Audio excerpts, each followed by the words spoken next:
People are always concerned once they're diagnosed with spinal stenosis, and especially they're always concerned, does that mean that they need surgery? Dr. Schuler, what is spinal stenosis?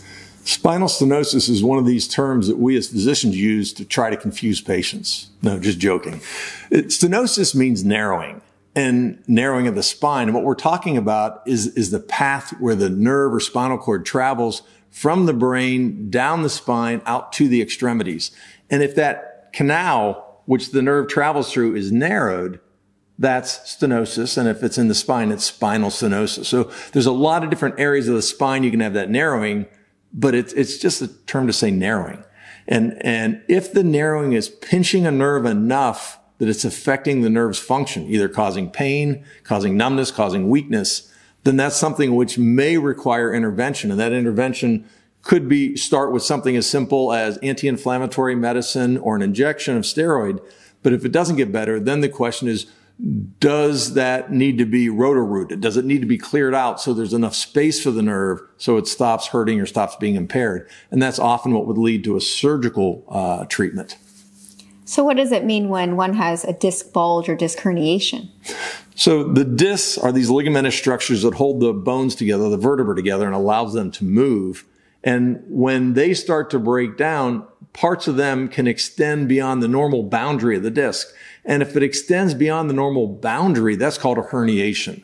People often use the term bulge because they say it's a small herniation, but a bulge actually means that it's more than 50% of the circumference is extending beyond. So it's kind of like a tire that's lost air and it bulges out all over.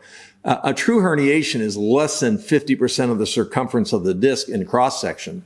And so it's more focal, but that disc herniation is a problem when it's pinching a nerve, causing problems into the neck, down into the arms, or in the low back, down into the legs. It can be in the thoracic spine, into the chest.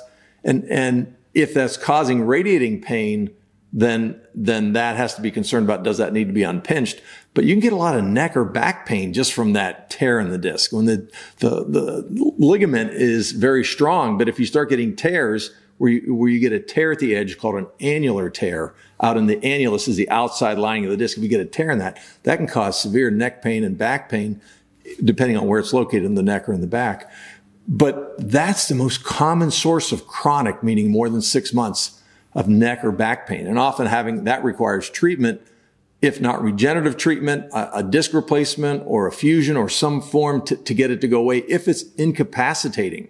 And that's one of the things we know is that when people have severe neck pain and back pain, it's horribly isolating. It's the fact that you're separated from life. Everybody else's life is moving forward and you're kind of stuck in place, worried about it. And you have anxiety with it, depression. Can I take care of myself? Can I take care of my family? Can I do the things that I want to do? And that's what's important, is for the physician, the healthcare providers, to understand what you're going through and then say, how can we help you get back? And do they have the complete array of treatments, whether it's the non-surgical or the surgical treatments, to say how we can optimally get you back to your life?